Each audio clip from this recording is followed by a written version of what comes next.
Hey everybody, and welcome to the We Ship It podcast, episode 2. On today's podcast, we will focus on the great Gatsby and his dreamy love for Daisy. Yes, we're so excited to talk with you all today about this controversial couple and our feelings on their story. Does their ship sail or sink? Find out by listening till the end, and then we're going to reveal the couple for our next episode.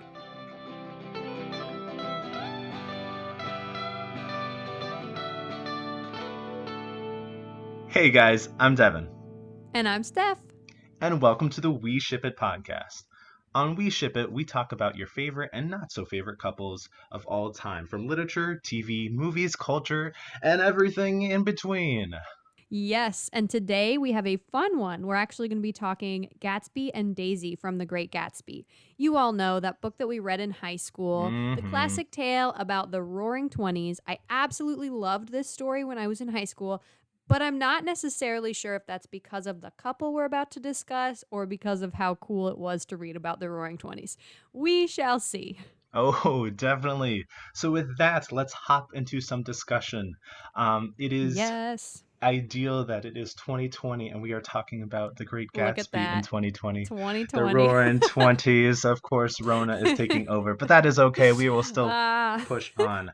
So the first question we will start off with today. Is this a story of Gatsby's tragic love story or his obsession over Daisy? Good question. Oh my gosh, look at that. I'd have to say both if I'm being honest. You know, Gabby, oh my God. Gatsby has an infatuation with Daisy, which is important to distinguish from love. That's really an important thing to say. But, however, I do believe Gatsby and Daisy were once in love. Like, I'm not going to deny that at one point in their lives that they may have had love. And I can't not mention that.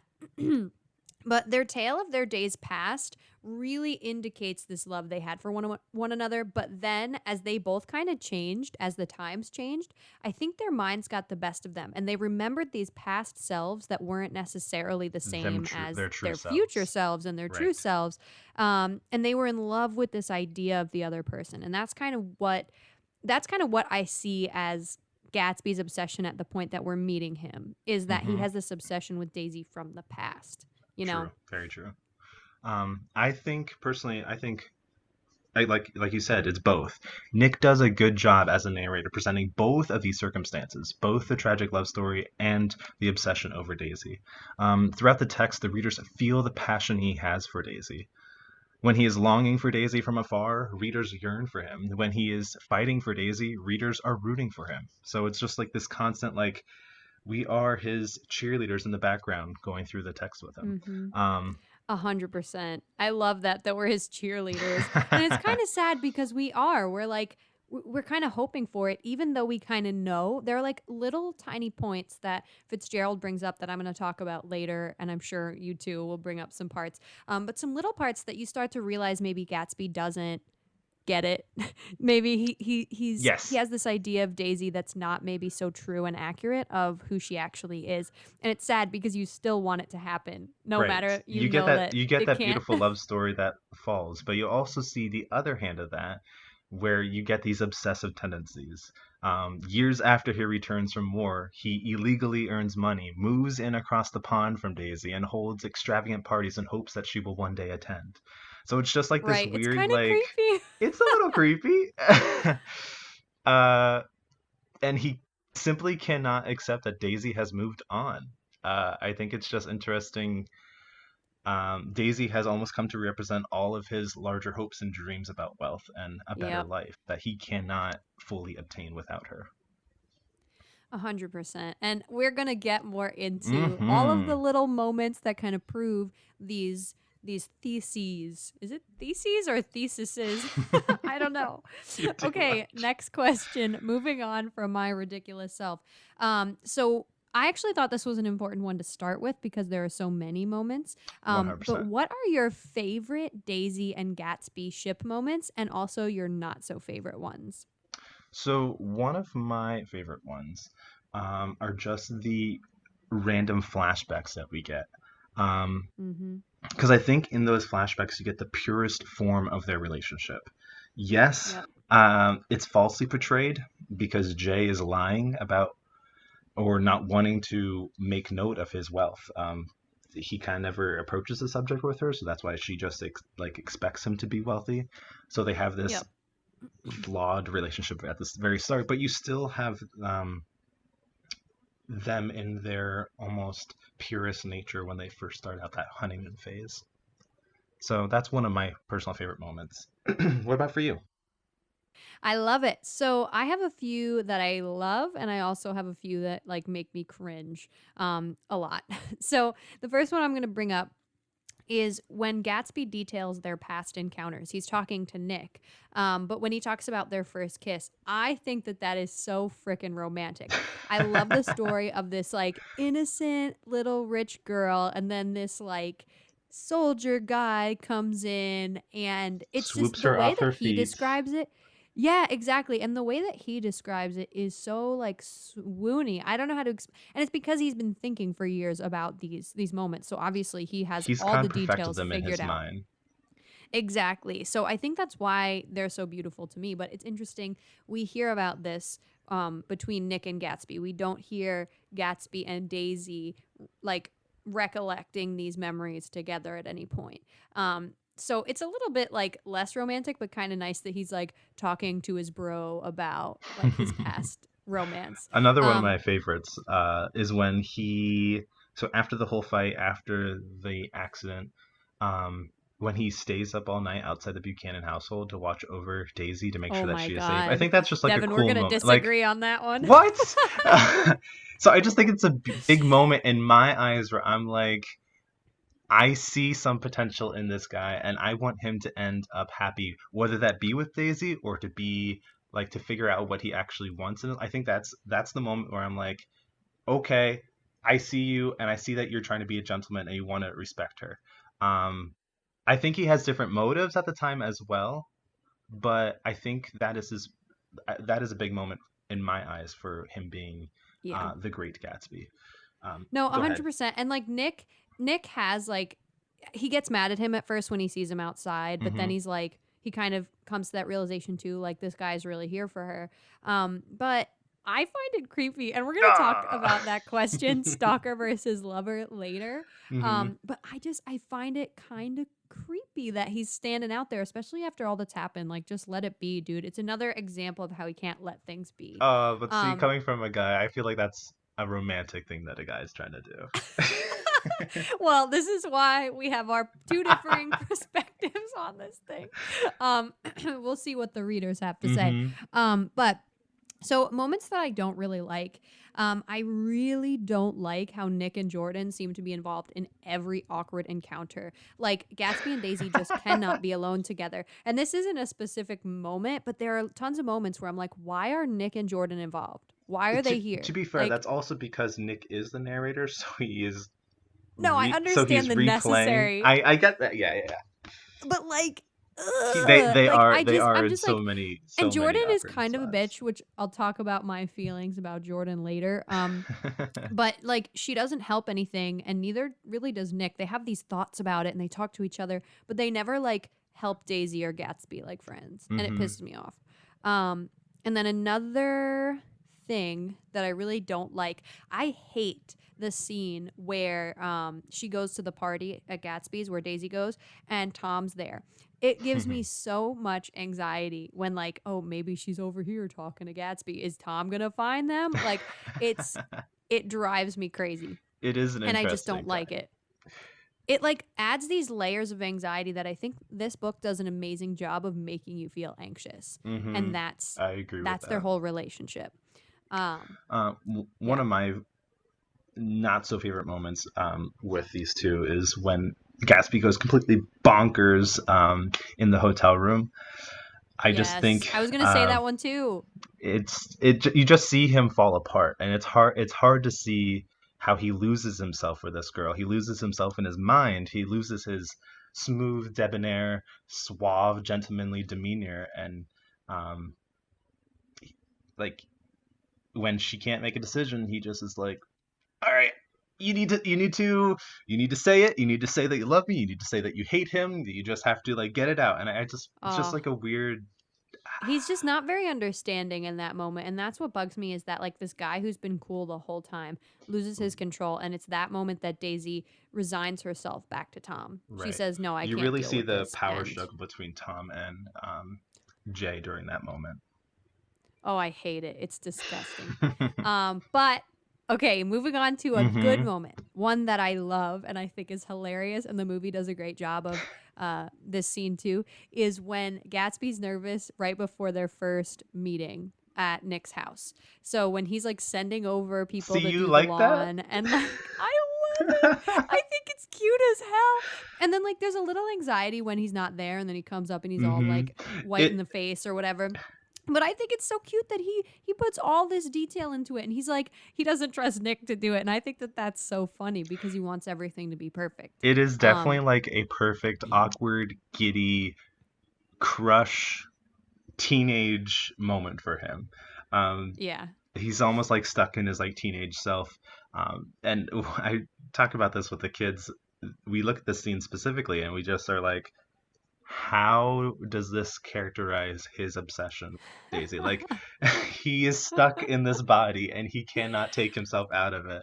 It is so interesting to see But that. see, like maybe as like a woman, like if I were looking at it from Daisy's perspective, which I can't really do that because Daisy kind of sucks. But if I were looking at it from her perspective, I'd be like, how flippin' cute is this guy? But if I was looking at the fact that he lived across the river or the pond or whatever the hell it is, the sound, if he lived across the sound from me, that would creep me out. But Mm, what I would think is cute is if he was getting all nervous and like doing all this stuff for me. That is why I love that scene. But we'll agree to disagree, all right, Devin. deal. All right, so let's move on. Correct. So let's look at the movies.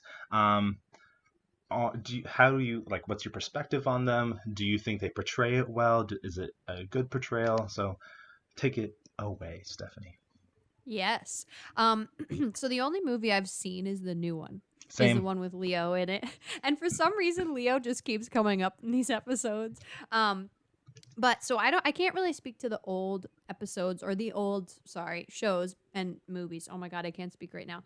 I can't really speak to them because I've never seen them. But this movie that Leo's in, the 2000s one, literally is line for line. I just reread Gatsby this week and I didn't realize how like close the two were. The only thing I think is missing is at the end of the book when Gatsby's dad shows up. Mm-hmm. That's a huge part that the movie leaves out. I don't know how much it means to Gatsby and Daisy's relationship, but Right. other than that, like I literally feel as though there are lines stolen out of the book for this movie. I I don't know if you love have a I different love feeling. the narrating done by Nick in the movie because it literally does come straight from the text. I think that is a cool Yep. um, piece to have within the movie. Because that's one of the Mhm. big things that readers hate is that when Hollywood destroys the book. So I think they definitely Yep. did a good job at repurposing it, giving it new life, and sending it to the audience. Yeah, they definitely modernized it well too with the Hmm. music and everything. I think it was just tastefully done, They as tasteful capture as you can make this story. they capture the characters, they capture the fashion, the love, the confusion that is within some of the scenes. Like they just are able to craft it so well. Um, Yeah. so 100, No, I think it does a well great done. job and I think Fitzgerald would probably agree. But I don't know if people have a different opinion. You let us know. Yeah, Um absolutely. so so this one actually gives me a lot of trouble. So let's see what you have to say about it. If Gatsby never had to leave for war, do you think their story would have worked out? No, I don't think so. Oh God, no. See, it goes back to what I said before. Like, as much as I would like to say yes, I don't think it would happen. I think their relationship No. was built on a lie. Daisy Yep. assumed her suitor was well off, and Gatsby never really confronted her about it. So I don't Mhm. think Gatsby could have given Daisy the life that she wanted either. He was No. only able to become who he was, the Great Gatsby, three legal ways. He Yep. never, we never really get inside Daisy's head to see how she feels about Gatsby, whereas Gatsby's motivations are clearly laid out. But I Mhm. still don't think she would have been truly happy in that situation either. Yeah, no, I agree. Um, And so if I look at this question, like, I want to say yes. Because we were I talking would about like to say before yes. I how, just don't see it right, happening. like, we root for them, but, you know, they wouldn't have changed in the ways that they did. So I want to say yes because, you know, Daisy wouldn't have become obsessed with money, in my opinion. And the reason that I believe this, I'm going to talk more about this later, is that I think Daisy had an actual change from being a woman who may have chosen like love over society to a woman who can't choose anything but society. And I'll Hmm. talk more about the specifics of that later, but I do think that like it would have been different for them if he hadn't gone to war. As far as Gatsby, he wouldn't have had any of his success. So Hmm. on the flip side of that, Daisy seems like a flighty person in general, even if she didn't change. And I would worry that she would have gotten tired of Gatsby as, you know, this perfect gentleman. And I'm not sure he would have had a fortune and everything that he ended up having. So I think it would have ended up turning her off. But I'm not going to write this question out yet Right. because I there's a agree with lot you. more that could have gone down. And Daisy's name fits her perfectly. She is something that is so beautiful on the outside, and she's so talked about her beauty and everything, and her Mm-hmm. purest nature. But she's something that just like sways in the wind and can't make up a decision, and Mm-hmm. that is like the conception of Daisy. So her name fits her That's perfectly. true. Yeah. No, that's actually awesome. I'd never thought of like she's a daisy. Like that's kind of like what she is. And Mm-hmm. she's a very flighty person in her nature, which is unfortunate because Gatsby is a very like he's a very sentimental and like Mm-hmm. he just holds on to things in a way that she does not. Right. Um but yeah, that's really interesting. Did you have anything else you wanted to cover there, Dev? No, but I'll go into the next question. Do it. Do it. Yeah. All right. So, does Gatsby set Daisy up for failure? Do we hate Daisy for the wrong reasons? So I crafted this one. And I'm like, I want to see what your thoughts are. Yes. 100% he does. Okay. So let me get into this, right? Um in his mind he sets her up for failure.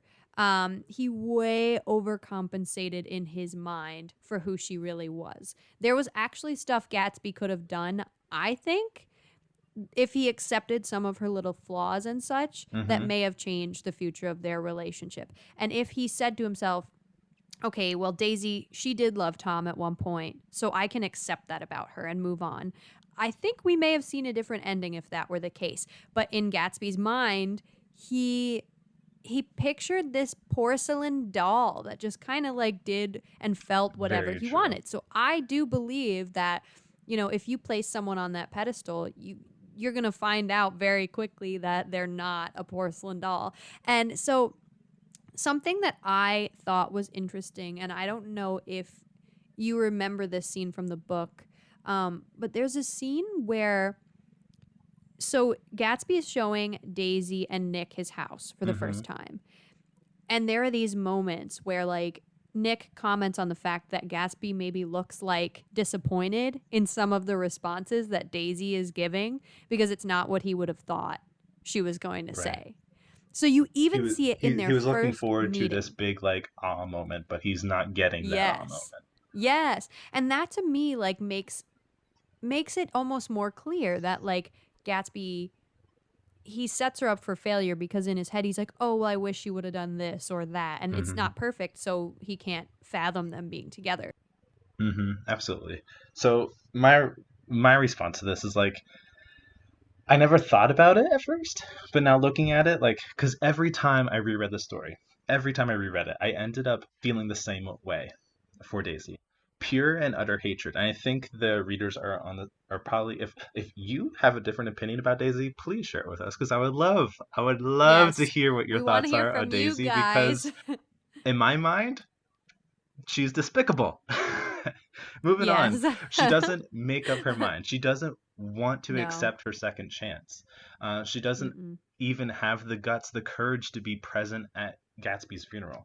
That irks me Oh, so much. Devin. In my mind, Oh Daisy my doesn't god. deserve Gatsby or happiness at all.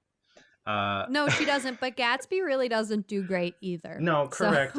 But I just don't like she doesn't deserve him.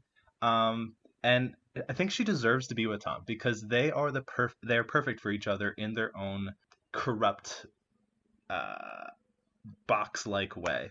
Um They're like little mafia couple that are just mhm. like terrible people, and you're like, fine, go over there and rot together. It's But yet I fine. never like question whether or not this hatred was misdirected.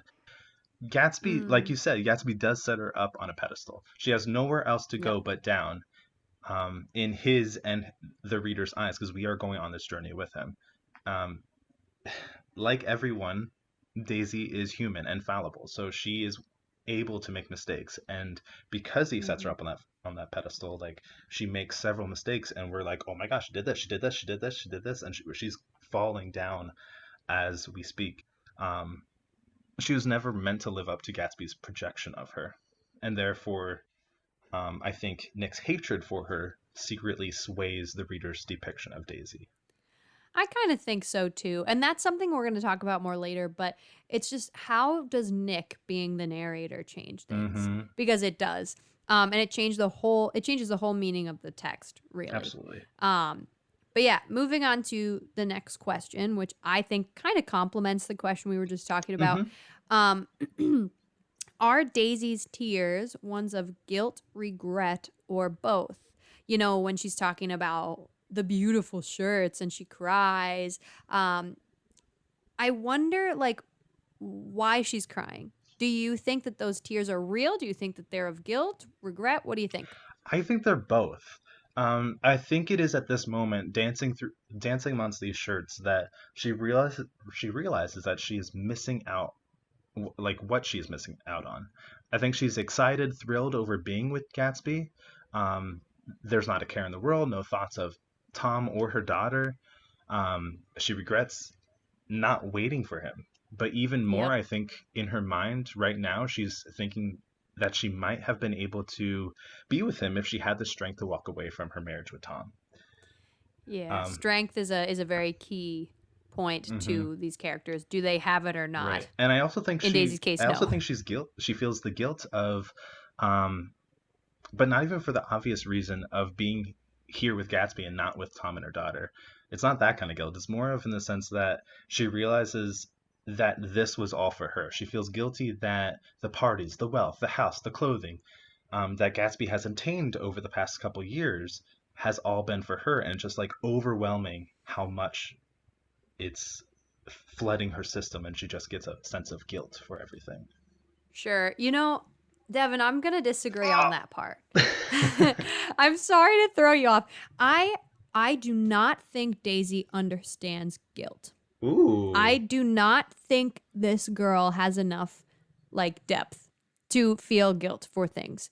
It's possible, but it's possible that she does, but I think it would be an overreading of the text. We don't really get any moment where she says, "Oh my gosh, I should be with Gatsby because this and this." And I mean, granted, we don't get a lot of those sort of thoughts from people other than Nick, but I don't get the feeling that she cares too much for anyone but herself, even if she really wants to. The way that she talks about her daughter, the way she talks about Tom, the way she talks about Gatsby, like in the end, just like it doesn't seem like someone who would feel guilty. But I do think that in this moment, she's crying for regret. I think that she sees the life she could have had. And that's why I think Fitzgerald puts it in a moment where she's looking at shirts, because you finally understand Daisy's depth only goes as far as understanding physically shirts, but mentally and like emotionally, it goes as far as understanding this is what I could have had, Mhm. not this is what, you know, I feel bad that I led him on, or I feel bad Okay, that I didn't wait. I Like, see I just that. don't see it. But yeah, okay. Sorry about all that. No, no, I think It's it's a very, you were definitely you held strong, and I could see your side as well. yes, Absolutely. yes. Cool. All right. Next All right. question. Is Gatsby? Gatsby. We have Gabby. We Yeah. have Is Gatsby. Gatsby more in love with Daisy or what Daisy stands for? Good question. So we kind of touched on this a little Mm-hmm. before. I think Gatsby was once in love with Daisy. There But was I a think, moment in like we time. mentioned, there was a moment in time, but I think, as we mentioned, he overinflated her in his mind. And Yes. that's more of Sadly. how, like, how he remembers her as. And there's a moment when he shows her and Nick around his house. And we talked about this later when Nick comments that he thinks like Gatsby is ever so slightly showing signs of disappointment in her responses to things. So I really do think he put her on a pedestal, and he slowly sort of realizes that she wasn't the angel he remembered. So definitely what Daisy stands for, and not like in the fact that she stands for a wealthy, money loving person, in the fact that she stands for someone in his past that he was in love with. I 100% agree with you. I think it's hands down that he is more in love with what Daisy stands for. The flashback in chapter 8 takes us right to the core of the issue. He falls in love with Daisy's lavish life, the house that she has, the curtains on the over the windows. Like he is in love with the perfect life that Yep. he admires the grandeur of the house. It takes his breath away. And the fact that others desire her only intensifies his desire to have her in this dream. So let me look That's a at good the point. particular line that I'm looking at here. So it reads, it excited him too that many men had already loved Daisy. It increased her value in his eyes. So like he was like, oh, you guys like her? I like her too. And I didn't notice that, like, I didn't notice that when my first read through, I didn't see how he was like only envisioning what he what he wanted, what he could have with her. Right. He wasn't looking at the person; he was looking at everything that like the baggage that is sometimes seen as a bad thing. Here, he's like, oh my Yep. gosh, look at this kind of baggage that she brings with her. I'm so down for it. I'm in. I'm all in. Oh my gosh. I can't. But I think you're kind of right. I'm now rethinking because I originally just thought maybe he was wanting this girl of his past, but I think even then there was some yearning for who she was Hmm. as a high class person. So, moving on to our eighth question. We only know Gatsby and Daisy's relationship from the lens of Nick's perspective. Mm. And we brought this up a lot, but I want to talk more in depth about it. Specifically about Is it. it possible? Yeah, exactly. Is it possible that there is embellishment? Is the story really about their love, or is it about Nick's mental health and the reasons that he got there and the people's problems in general? Where do you think this story lies? So I tackled pieces of this question, but I would love to hear your response later. So let me just, Yeah. because it's such a heavy question. Sorry, No, it's I put it beautiful. It's together and I was great. like, it needs to It's happen. awesome. So the question is, do you find him reliable? For me, yes. I think he jumps around throughout the story, but he provides a clear analysis of the meat of the story.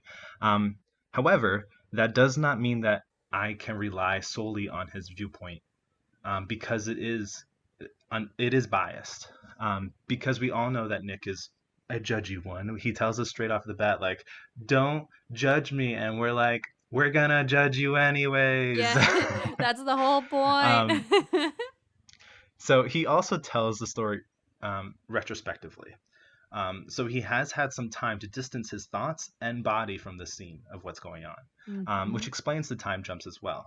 He wants to focus on the essential parts and not just give us a word for word analysis of the past how many months he's been with Gatsby. I Right. don't think it is a commentary on Gatsby's love, but on Gatsby himself. I mean, after all, the text is called The Great Gatsby. So it's not Yep. like The Great Gatsby and Daisy, it's The Great Gatsby. So I think his Yep. mission is to honor a man who ended up having no one, to explain why he deserves to Hmm. be remembered, but also commemorate on the cruelty, or not commemorate, commentate on the cruelty of the world and the people within it. So I I I don't necessarily like Nick, but I can see him as a reliable narrator in that sense of giving us a story as it plays out. There are Right. some wishy-washy moments that readers, I'm sure, will point out, where, oh, I don't remember what happened because I was drinking, or I wasn't really paying attention to this Yeah. over here It's because like, I was like Nick, you mentally know what you were right. doing. Tell me. You know. Don't lie to us. Like there are those moments where I'm like, yeah, okay, Nick, but I think overall, with the analysis of the text as a whole, I can see how Nick um, gives us piece by piece what we're looking for. So so often I used to think of this tale as the story of Gatsby and Daisy, and I think that's what a lot of people take Mm-hmm. it as, is this story of this love between this great guy and this girl, and they don't end up together and blah blah blah. But in a way, I have completely 180'd on this. It is obviously not a tale that is solely focused on the love of two Mm-hmm. people or the unlove of two people. I think because it comes from Nick's perspective, we can assume that Fitzgerald really he wanted it to come from Nick's perspective, which I know is like a lame way to analyze literature, but it is important to understand that this didn't come from It Gatsby's didn't come from perspective. Jordan or it didn't come from Tom. It came from Nobody. some It came from Nick. outsider.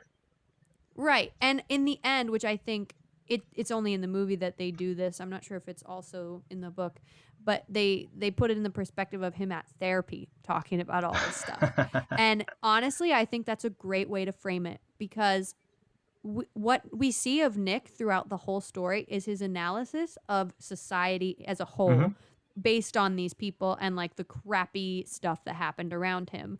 Um, Now, I think that their relationship, Gatsby and Daisy's relationship, has a huge part and a huge impact on him, and it's a huge part of what happened to Mm-hmm.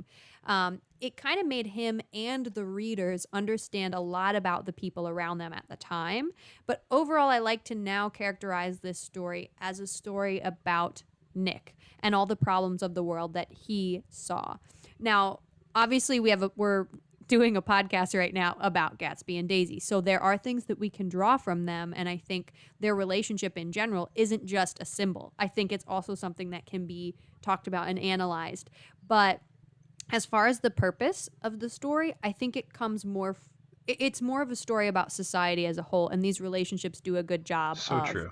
explaining that. Does that make He sense? spends a lot of time making sure that the reader knows um, social standards, social Yep. classes.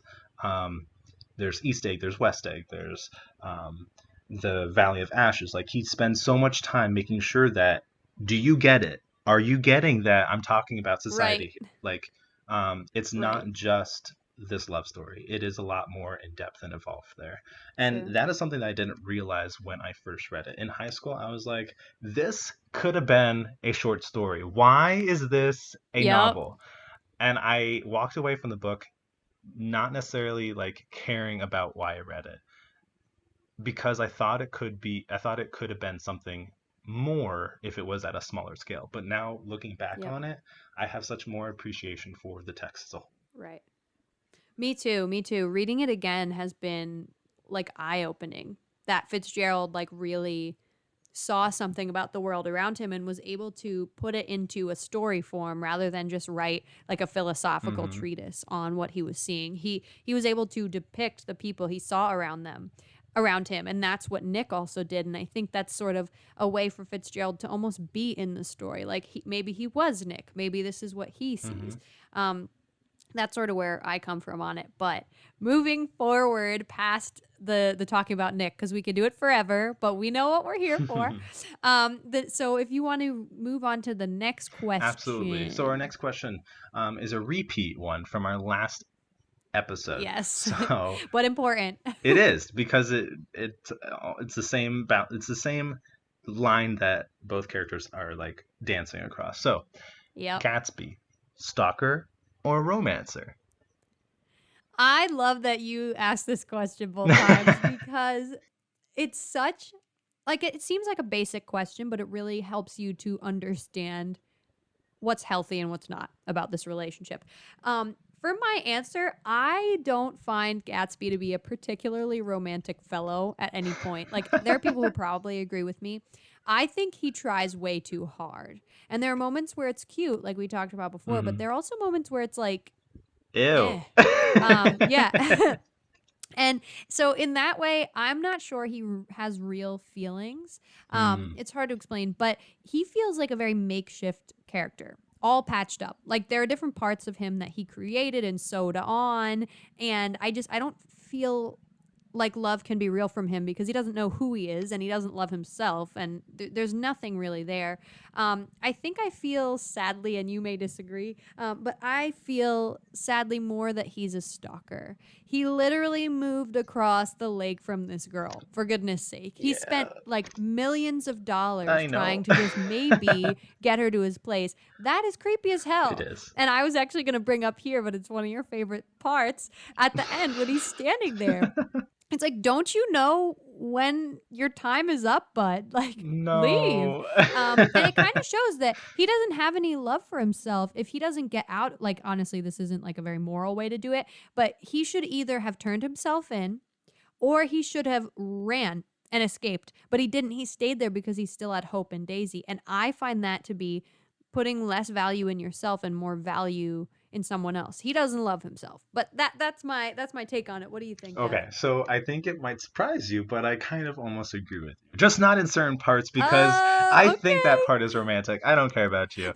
Um, I stand by it. so I get how Gatsby is romantic. I can see how he could be romantic. He's charming, he's smooth, he's suave. I get how he could potentially pick up any girl who came to The one of his audience can't parties. see that I rolled my eyes when you said that, but I did. He could pick up any girl that came to one of his parties, and yet he Yes, he doesn't. could. He waits, he yearns for a married woman. Someone who has moved on, someone who may or may not have stray thoughts about him. Who knows? Someone who Right. because we don't get the perspective of Daisy throughout the entirety of the text. That's true. Someone Not who once. leaves his cold, dying body in New York as she flees to a new future. Um, Oh, Devin, I so cannot stand it. their first reuniting is a sign of his obsessive and stalky nature. He Yep. asks Nick to invite her, but all the while he is waiting, he is freaking out and almost chickens out and escapes out the back door. He also Yep. has to flaunt his wealth by buying out an entire florist shop to display in Nick's sitting room. I still think it's I cute. don't. I think that's just like a weird like control obsessive nature that he's just like It is though. um and like you said before, like he lives across the water from her. It's a fine line, one I think that he tiptoes back and forth from. Gatsby is much more intensely invested in the relationship, hands down. Um, we see we see this when they first meet. After that awkward Hmm. introduction, Gatsby is more radiant, he is more expressive, he is more energetic. While on the other hand, Daisy acts more like she is talking to one of her long lost friends, like just like someone she Yep. hasn't seen in a while. So she's Like leisurely one of her casual about it. Yeah. lovers. Yeah. Whereas Gatsby's so infatuated with her, so involved in the conversation, so excited, so Yep. thrilled to be with her, where she's just like, "Oh, hi, how are you?" And so it's just like Right. I see how he has just constructed an obsessive um, stalker like persona. Yeah, and that's why I love that you asked that question because how funny is it that our first two couples are just weird ass stalkers? We have to get a good couple. We really do. And I think the next one, which we will announce later, is Yes, going to be yes, very one. much so. Okay, next question. Now this one makes me burning angry. So I am excited to hear what you have to say about it too. Is Daisy selfish or not? What do you think? Yes, yes, yes, yes, yes, yes, yes. Daisy wants what is best for Daisy. If that means Yep. walking the tightrope between Tom and Jay, then so be it. Yep. Not for one moment does she think about her daughter and how the choices Nope. she is making will impact her. Um, Wait a minute, hold on. What's her name again? What's her daughter's The name? Yeah, daughter. It's like it Pam is or some Pammy. Pammy. Oh, right. Yeah. That one time she's mentioned in the entire story. Her her limited appearances and few name drops, and the impression on the events in the story emphasize how little Daisy cares about her daughter. It's She true. outright hopes that her daughter will become just like her. She'll become this Yep. stupid, dumb blonde that just helplessly will be stuck in her own little social status world, accepting the money that comes her way, accepting the husband that will go off and be with whoever he wants to be. Like, to be that beautiful little fool that she always Yep. dreamed of. Oh my It pains gosh. me. And it pains me too. And that's why this question pisses me off, because it's not even a question at this point. It's just a statement. 100% she's selfish. She grew, I think she grew into it because of the world around her. I don't think she was born a selfish person.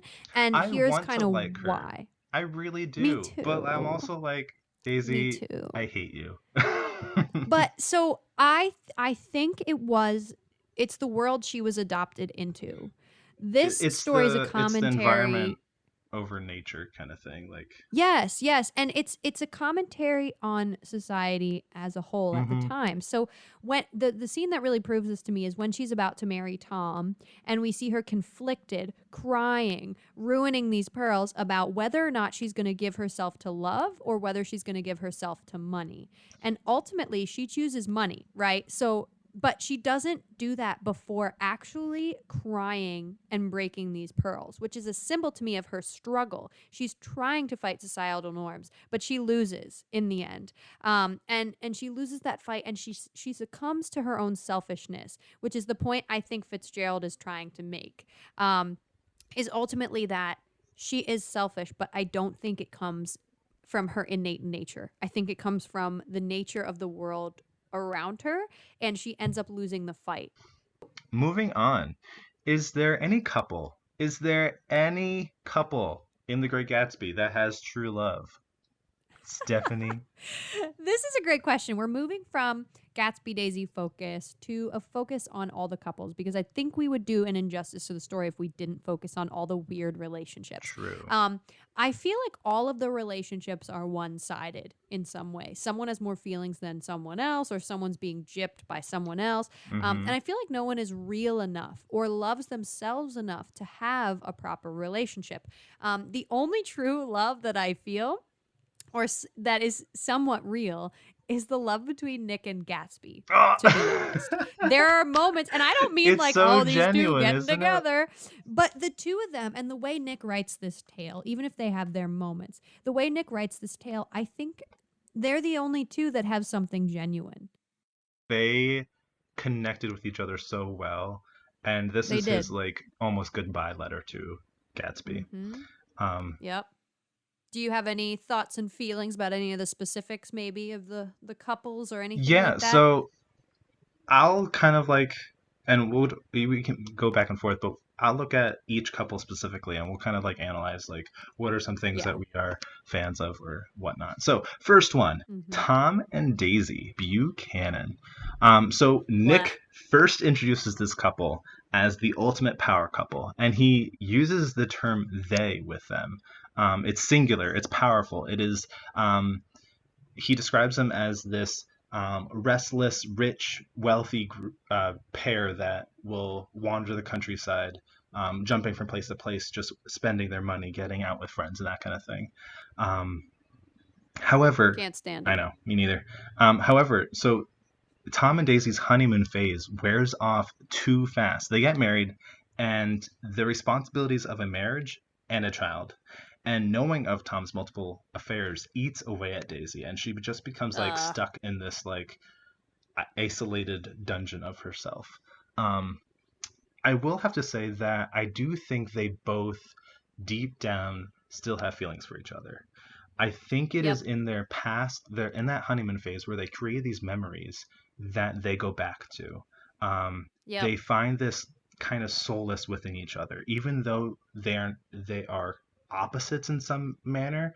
I think it is because of that unity, with those memories, with those happy moments in their marriage, that they are able to take all the craziness, the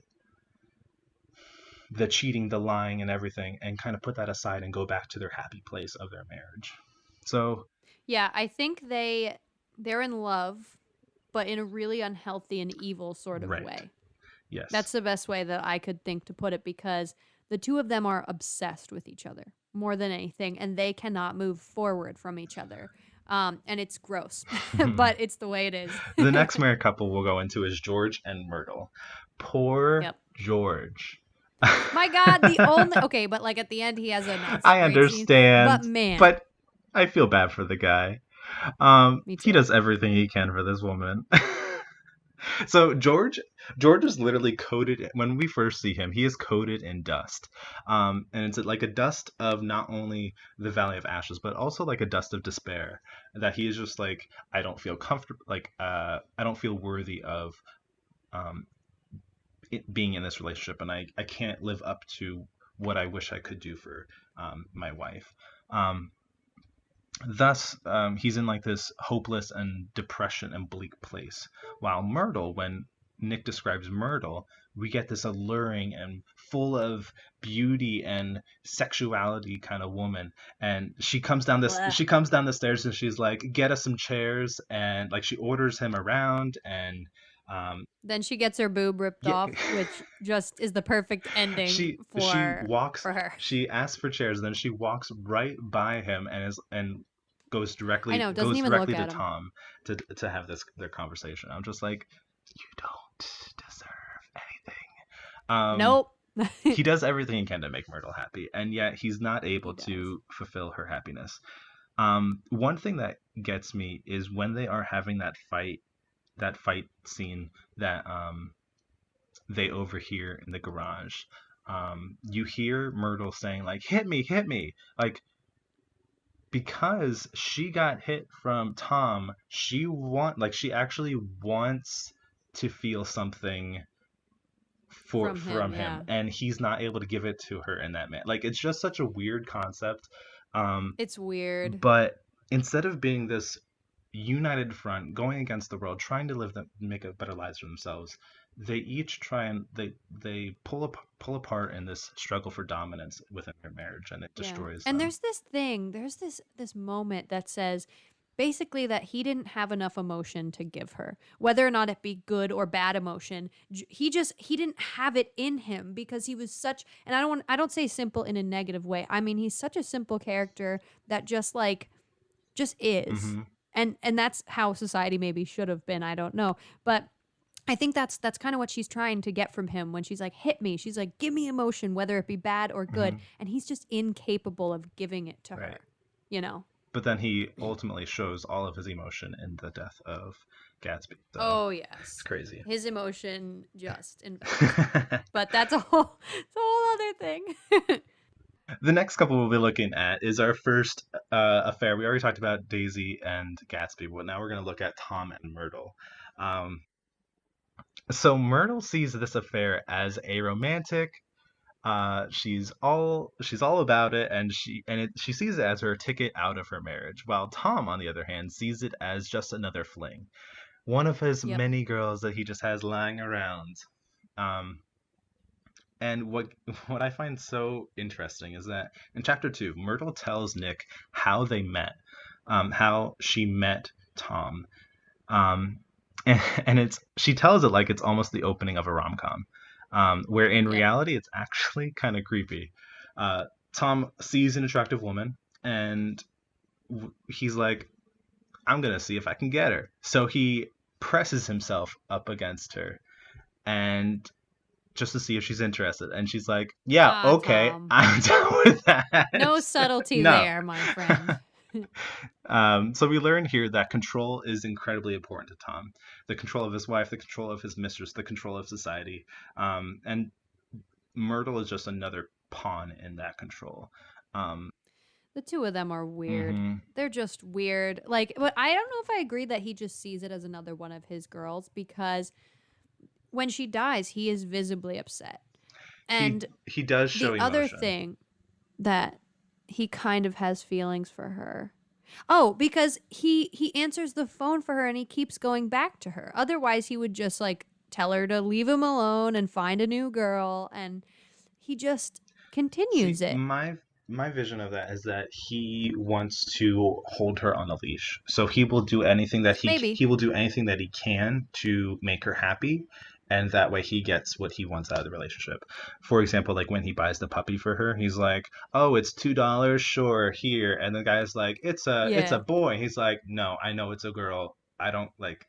You're lying to It's me. You're lying to me, but I okay. don't care. Here's the $2. Give her the puppy. Uh, Right, right.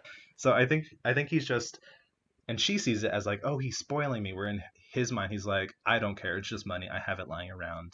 I just want to Right. make her happy so That's that I can true. get what I want out of the relationship. That's also true, And I definitely. see their relationship almost as like a foil for Daisy and Gatsby. We have Tom who um, doesn't necessarily have the same feelings for Myrtle, similar to how Daisy doesn't have the same feelings for Gatsby, and Gatsby and Myrtle are both this almost obsessive nature of being in these relationships to kind of escape their past selves. Right. So, lastly, we're going to look into Nick and Jordan. Oh, So I know okay. I've done you have that some sound for thoughts. everyone. Nick and Jordan, like I just don't really like Jordan. I think that she ultimately is just a person that does not do any good for anyone. She just kind of is and just kind of exists. And like I know she Nick, has a purpose in the story, but I also am just like she could have been written out. yes, absolutely. The story could have gone on without her. And there are points where Nick is like, I could have loved her in that moment and I ended up walking away.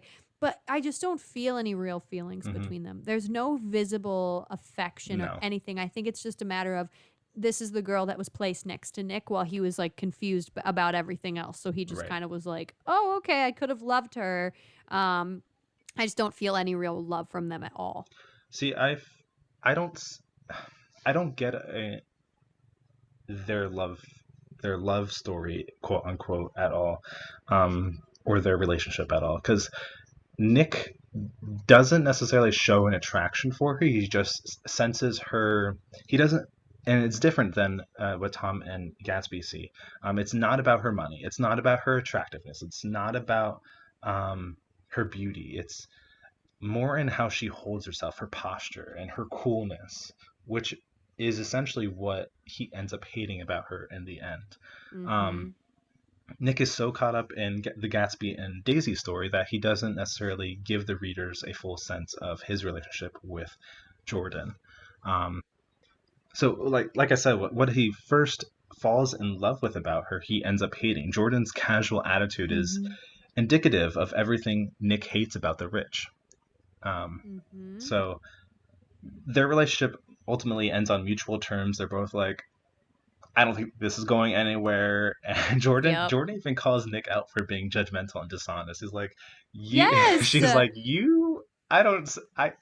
You portray yourself as this, and I don't see it. I'm sorry. The two of them are so freaking annoying, but either way, they're not really important to me, at least. They're not an important couple Correct. to I comment don't. on, Yeah. other than they just aren't really great together. But so our next question, do you think Tom and Daisy's marriage will be better off after the events of the novel? No, I don't see how it could. I just don't see how it feasibly could be possible. While Mm-hmm. they both prove they still have some form of feelings for each other, I don't think those feelings got stronger throughout the course of the book or will continue Nope. thereafter. At the end of the day, Tom will still want control over Daisy and whatever unlucky soul he finds, um, like the next person he finds to fulfill his Yeah. urges. And Daisy will still neglect her child and her marriage because it's not the life that she wanted. It's just not what she saw for herself. Um, Mm-hmm. Yeah, their relationship, it's gone through the ringer, but I wouldn't call it better off. Like, I think they're just going to stay stagnant and horrible forever, but they're going to stay together. mhm. That's the real It's thing. We so know that they're going weird. to stay together. It is weird. I don't like It's it. It's not almost healthy. like a mentally abusive relationship for both of Mm-hmm. them. And but I do think this would be an interesting like sequel thought Oh, process. yeah. However, like if what if Gatsby did have a positive impact on Tom and Daisy's marriage? Like what if they leave to not just get away from the murder, but also from the past, move on, make their marriage and family stronger? Because after all, that is like a major theme of the text. After all, like overcoming your past and moving forward from this. So I think it would be a cool, interesting take on what would happen to the story afterwards. It would be neat. but it wouldn't It's not happen. necessary. No, I don't think like I I don't want somebody. Please, if you're listening, do Oh not come no, up no. with a story. Please Keep it on the don't. fandom page No, wherever it's at.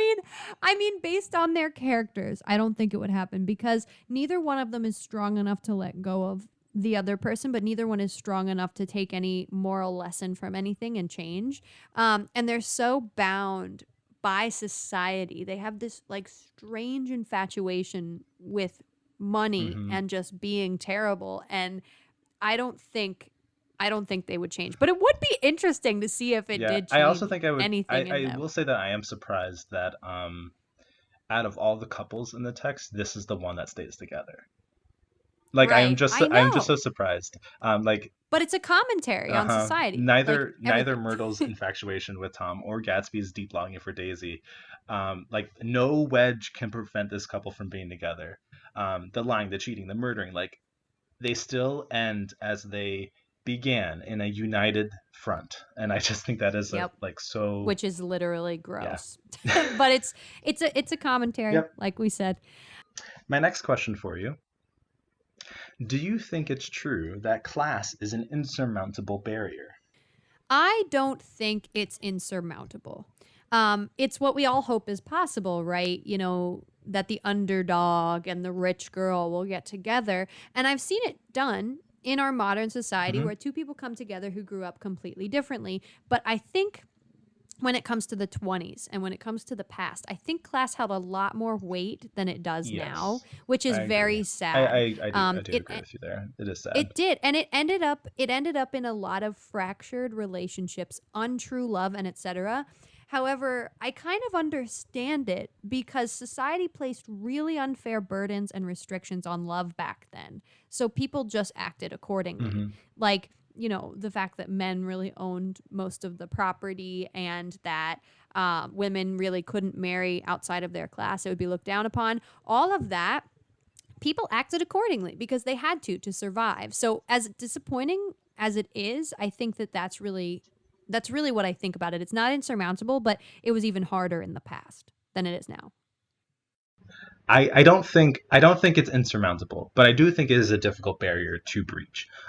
Yes. For some couples, that is. But like, I think it depends on the partner and the mindset and vision they have for their life. Can they leave their upper class living for love? Are they too greedy to make necessary sacrifices? Instead of thinking about what they might be losing from this relationship, they should be instead thinking about like what are they gaining from it instead, um, in order to make that transition from one to the next. But yeah, okay. So, what is Fitzgerald's overall message with these relationships? Now, we could go on forever with this, but I want to hear concisely, what do you think, Devin? So I think he has two motives for his readers. Number one, I think it's to showcase the mindset of America in the Roaring Twenties, and in our Yep. lives even today. Not only were we in this celebratory state of mind with our money and fashion, but in our relationships as well. We constantly, even today, we constantly seek love where we can't find it, um, and That's we will true. suffer through what we think is love just for the small satisfaction received from it. Like we'll put Mhm. ourselves through that struggle. So I think that is one thing. He wants to showcase the classes, as we mentioned before, the mindset of America during this time. But number two, I think he Yep. also wants to show his readers um, that like don't fall for these kinds of loves. Don't fall for the fake form of love. Don't fall for the idolized love. Don't fall for regretful love, where you feel like you are stuck somewhere Mhm. and you regret not making a decision. Don't fall for the control-seeking love. Don't fall for the abuse of relationships. Like Right. if you see it, get yourself out. Like I think he's like a commentary, a warning in a sense of like these are some relationships that are out there, and be careful of them. Like, here are some Hmm. examples. Like, if you feel that this is you, get out. Yeah, no, I agree. And so I think he's commenting. He's commenting on the societal pressure to marry for money, especially in this time period, and the societal pressure for anything, really. He's commenting on societal pressure, basically. Nothing any of these people ever do is ever real or serious. I don't know if you got this from the book too, but Basically, it all feels fake, confused, Hmm. too fast, and it also feels too shallow and too deep at the same time. Pretty much every moment that they have together is just crazy, and they have all these expectations of one another and all these layers that they can't just get down to real business. And things are not brought up properly and things are not fixed properly. They just kind of continue on. And this is why I think he ends with the quote that he ends with. We continue on boats against the current, which is people fighting against society, but they never win. The boat will never beat the Yes. water. It just continues on. And it's really, truly very I think it's great sad. that you brought that up, because that last page is filled with so much. I think it's so important that we bring that up, um, and address that, because like you said, like it's you're beating against the water. You're not being able to achieve that. And that's what society does to us. We're boats that are trying to make like a meaningful like life or whatever, but we have to keep fighting against these stigmas and all of this crap from society that we can never truly push past, which is ultimately what happened with everyone in this story. Hmm. They ended up falling into society because it was too much for them to have to fight to be real, which is crazy. And now we get to our last question. And I think it's important to end on this question, specifically because of the power that the thematic nature that this question holds. So, Hmm. can you repeat the past? This is a great question. And I love that this for the second time we're ending with a philosophical, Hmm. like overall question. I I think we love it. should keep this up. Absolutely. But yeah, so I think you can repeat the past, but I think it's forced and it doesn't have good outcomes. I think Interesting. you hear this all the time when you say things like history repeating itself. And we don't want that to happen, right? Most of the time, we don't want history to repeat itself. Humans move and change, and that's part of who we are as humans. So as time moves and changes, we need to progress with it. Otherwise, we explode, which you kind of see when Gatsby was stuck in the past and everything else was Right. moving. It's very He evident. he couldn't move with it. Yeah, and so that's abundantly clear throughout Gatsby and through literally any historical development or text. So I think yes, you can repeat the past, but you're going to be stuck and you're going to be disappointed and you're going to be upset. Just sort of like Daisy and Tom are constantly repeating the past, right? And they're stuck in this terrible loop. But that's kind of my thoughts about it is that yes, you can, but it's not very good for you or good for life or good for anyone. True. Um, but yeah, does that make sense? Absolutely. Yeah. 100%. So, as you know, I am someone who loves to revisit the past, someone who wishes certain Mm-hmm. things would have gone differently. I see myself when I read Gatsby. I put myself into Gatsby's Yep. shoes in a way. Um, can history repeat itself? Absolutely. Um, and I firmly believe in second chances. I know for a fact that we are given chances in life to redo or repair ourselves or the relationship that we are in. Does that wipe Mm-hmm. away what was before? Absolutely not. Nope. But you can move forward as a new and hopefully better person. So I think that concept, like, no, you can't go back in past and change it, but you can move forward and take the second chances that you are given and make something out of them. I love it. Cool. So I think that we're both on the same page when it comes to this one. That yes, you can, but maybe it's not always the best because things have happened since, and you have to acknowledge that. Um, but yeah. So do you want to introduce our next section, Devin? Okay, so now we are going to move to one of my favorite parts of our segment.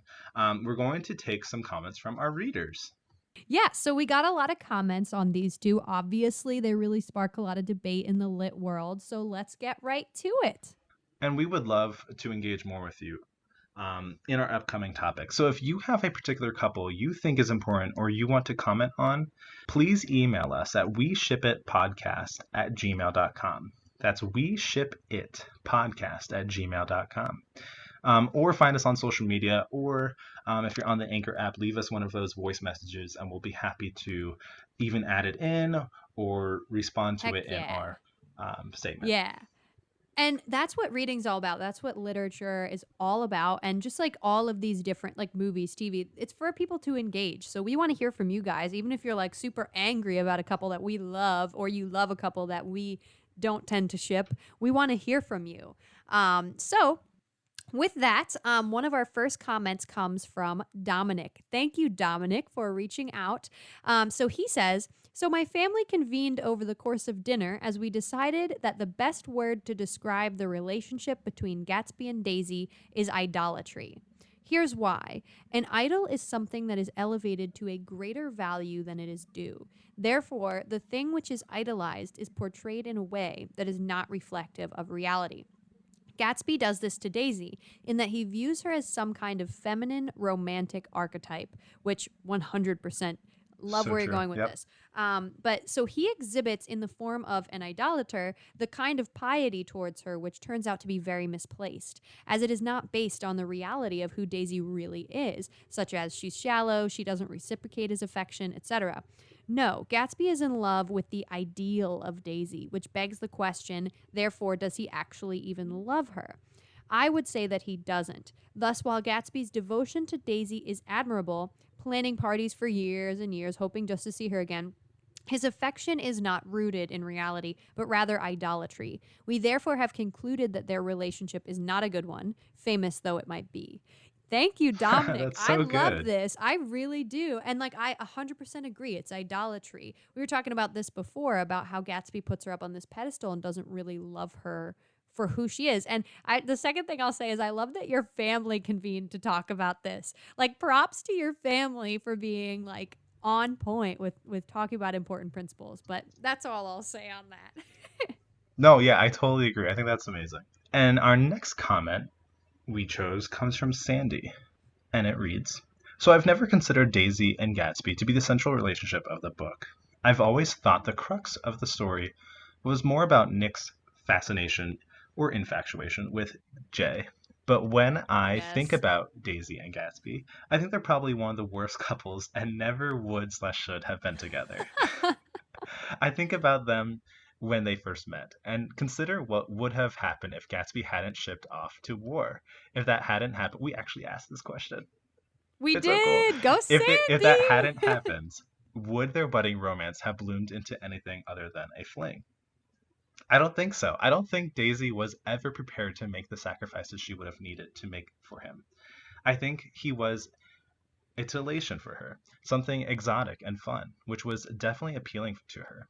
But I think in the long run, her status in society was most important to her. She had been Yep. raised with a certain conception of herself and her position. I don't think she would have had the guts to give that up. Oh, she would have liked to, but I don't think she ever would have gone through with it. I don't think Daisy was held back by money like Gatsby thought. I think it was more about status and position that she felt trapped and maybe even comforted by. And Gatsby couldn't see that. He couldn't see that it was only money. He needed to fit it into her world. By nature of his birth, he was never going to fit in, no matter how much money he had, which is kind of what Nick comes to in the end. That Gatsby was just a different kind of person than Tom and Daisy. They were careless due to their expenses and worldview. And he was an idealist due to his. There's no room for idealism in the upper echelons of old money. Idealism implies something about hope of upward progress. That very upward progress was a threat to the Buchanan's world, which I think Daisy understood. Daisy and Gatsby just didn't understand each other's worlds, which wasn't necessary for a summer fling. But Gatsby's misunderstanding and idealism prevented him from being able to see that reality, and that is ultimately his fatal flaw that results in his demise. These are, of course, only my opinions. I've taught the book a dozen times, but I'm no scholar on it.